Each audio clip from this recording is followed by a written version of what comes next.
nagtitinda ka? Kailangan po eh. Para makabilang ko ng bigas eh.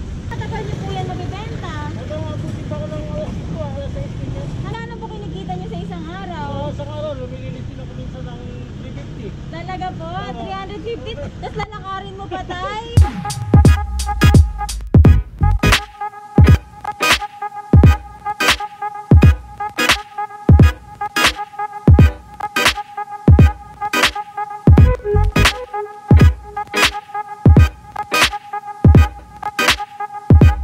Today, for our next video, ang gagawin natin is maghahanap tayo ng street vendor na naglalako ng paninda nila for merienda, ganun.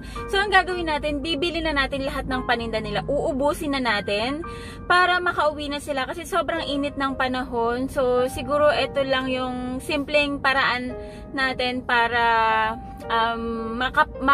makapagpahinga na din sila ng mas maaga. So, ayun, naisip din namin itong gawin dahil naalala ko nung mga bata kami, magtitinda din kami ng gulay, magtitinda kami ng saging sa daan, para lang pang tustos sa pangangailangan namin, tsaka pang baon na rin namin sa school.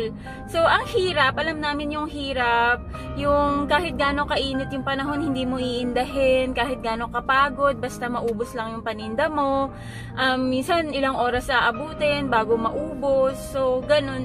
Ang hirap niya, kaya ito yung naisip namin na gawin para sa araw na to. So, samahan nyo kami. I'm sure masaya to. So, tingnan natin, mapasaya man lang natin sila sa simpleng paraan na to. Thank you!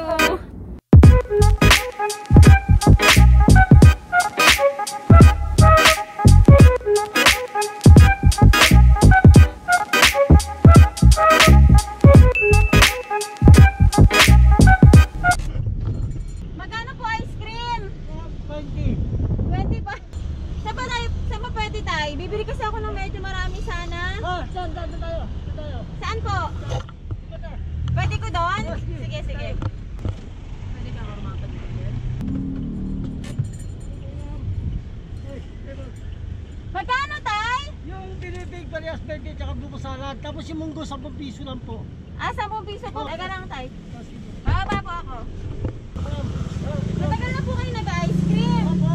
Sarap po ito kasi lahat sa kami. Talaga po? Pinupuan ko sa pamilya ko po. Ito na po yung binubuhay niyo sa pamilya. Bakit tayo ang init-init? Nagtitinda ka? Kailangan po eh. Para makabilang ko ng bigas eh. Mga ilang piraso po kayong tinda nyo ngayon? Siguro mga ano na ito, mga 60 piraso. 60 pieces. Gaano katagal nyo po yan mabibenta? Hanggang abutin pa ko ng alas 5, alas 6 ganyan. Hanggang saan po kayo nyan naglalakad? Hanggang tabakuhan.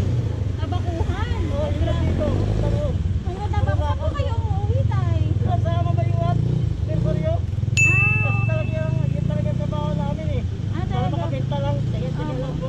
Magkano po kinikita nyo sa isang araw? Sa araw, lumililit din ako minsan ng 350. Talaga po? 350? Tapos lalakarin mo pa, tay? Ang gagawin natin, tay, bibilin ko siya lahat. Kapag may nakita kang Wala, tumigay ko mga na. bata, Tumigay ko abot na. mo ha, tapos umuwi ka na ha. Salamat ba? Opo. Umuwi ka na, tay, para makapagpahinga ka ha. Salamat. Opo. Ano ba pangalan ni tatay? Tatay Nilo. Si Tatay Nilo, so, maglalakad siya para ipamigay yung mga ice cream sa mga bata. Kasi sobrang init para makauwi na rin siya. Tayo umuwi ka na ha. Hindi rin po, umiyak sa bahay, bigyan kayo matabog. Opo, opo, pwede po. Basta pamigay niyo na po na pamigay. Ha? Pero tay, yung deal natin, huwag ka na magbebenta. Kasi gusto ko makauwi ka na para makapahinga ka na ha. Opo, okay na tayo sa deal natin, tay. Ano mga kamalang bahay? Dayan po. Si Jerry po. Tatay Nilo. Thank you, tay. Isang baka makita niyo pa ako sa sunod eh. Opo, opo. Pag nakita kita ulit sa susunod tayo, bibili ulit kami. Ha? Thank you po. Umaga naman ang ano ko naman puto. Talaga po. Sana makita ka ulit namin, tay. Salamat. Ingat po.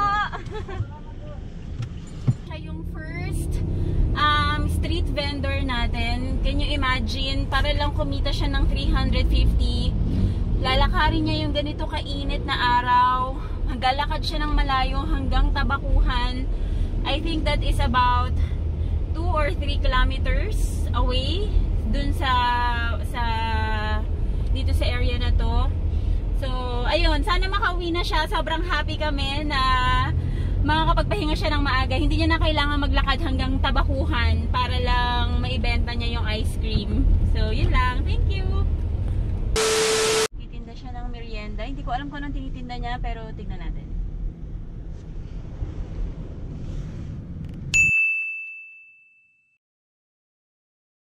Ito, ano to?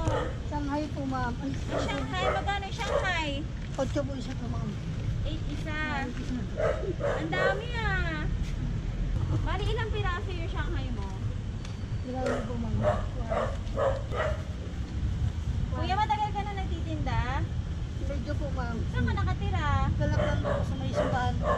Tapos gano'ng katagal mo yan mauubos? Pag matumal, ma'am, minsan hindi ako nakakaubos. Anong ginagawa sa hindi naubos? Inuulam minsan, ma'am. Ayan na yung merienda mo, yan na rin yung ulam. Opo. Okay. Mukha namang masarap eh. So, bibili natin lahat ng paninda ni Kuya para makauwi na siya. Pag binili ko pa yan lahat, Kuya, uwi ka na? Opo, ma'am. Magpapahinga ka na? Ang init ng panahon eh. Sino nagluluto? Nanay ko po. Nanay mo? Opo. Ilang taon ka na? Nasa ano po, 40 na po. 40. Okay. Ang konti lang yan, Kuya, hindi pa nauubos. Sobrang tumal po dahil dyan nga po sa ano, Saan? sa COVID na to. Nagtumal. Yung iba, wala po talaga may bili. So, magkano lahat? Ito pong ano, Lumpia muna. ginawa ko po sa barangay. Opo. 30 times 8. 8, 16, 24, 240. Tama? O yung lumpia mo pang gulay. Ubusin natin para makauwi ka na. Pag uwi mo, ano gagawin mo? Naglilinis kami ng bahay, ma'am.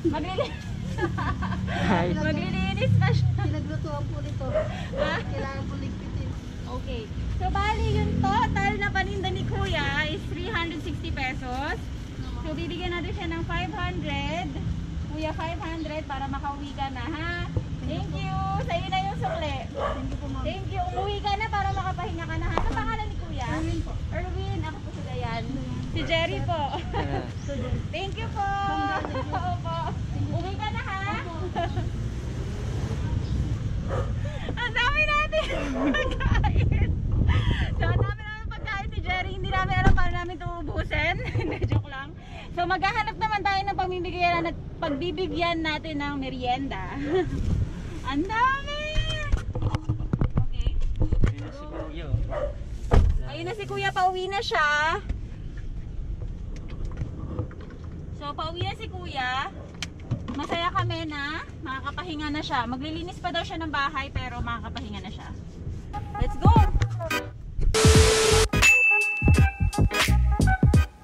Yung merienda. Dahil may nakita kami dito na sila Kuya yung nagbabasura. Pinlastic lang namin siya para makain nila mamaya kapag malinis na yung kamay nila. So, okay, let's go.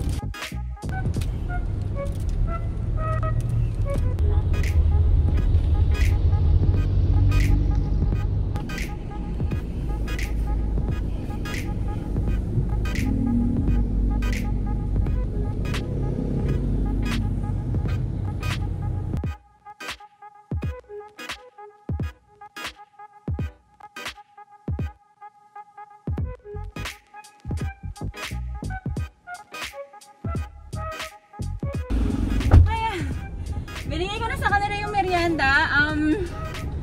Binigay ko dun sa driver nila kasi para mamaya na nila kakainin kapag malinis na daw yung kamay nila. So, ayan. So, dahil ano lang yung nabigay namin sa mga nangungulekta ng basura, bumili kami ng inumin nila kasi merienda lang yung naibigay namin kanina. Sobrang init. So, dala natin sila ng inumin.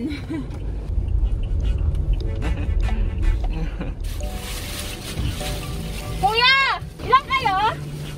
5? Inumin nyo. Sige.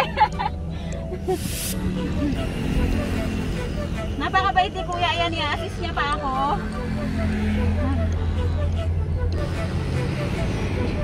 Maraming salamat ha! I-assist pa nila kami. So, salamat.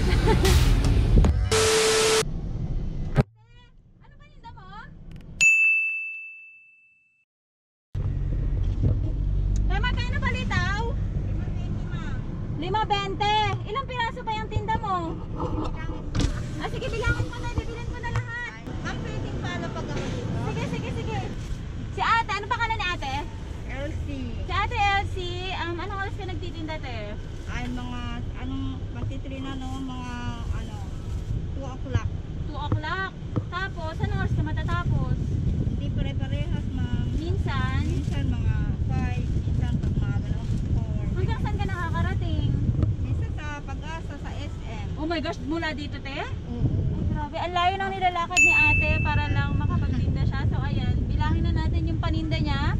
Ubusin na natin para makauwi na siya. Gano'n ka nakatagal nagtitinda, te? Ay, dalaga pa ako, ma'am. Ah, talaga? Ito na yung hanap buhay. Pag ganito naubos, te, magkano kikitain mo? Ganito, Oo. mayroon akong 250. Ah, talaga po, 250. Imagine, maglalakad pa si ate mula dito, nasa Kalaklan tayo, hanggang Pag-asa. Oh my gosh, ang layo. 120 to, te. Ito, 1, 2, 3, 4. 1, 2, 3, 4, 5. 5. So, 120 din. Oh. Ito, magkano to? Ayan, ma'am, 30 isang ganyan. O, sige, kunin na natin din yan, te. Ay, So, 240. Bibigyan kita ng 1,000 para yung titinda mo bukas, pahinga mo na lang. Ha? Sige, okay? Deal yan, ha? Magpahinga ka bukas kasi ang init eh. Ha? Sige, ingat ka, te. Bumili ka na ng bigas. Oo. God bless po. Salamat. Ayan, nabili na natin yung palitaw ni ate. Worth 350. 300 yata. Worth 300 yata. Pero binigyan na natin siya ng extra para makapag-rest sana siya bukas. Hi! So ayan, nakauwi na kami. Nandito na kami sa bahay. Sobrang masaya yung experience. Masaya na makita namin na nakangiti sila tatay, yung mga street vendor na kababayan natin na nadaanan namin. Masaya dahil alam namin na makakauwi na sila ng mas maaga. Although, mahirap din kasi, alam mo yun, parang ang hirap nakita na ganun yung kalagayan nila, na ang hirap nung way ng pangkabuhayan nila.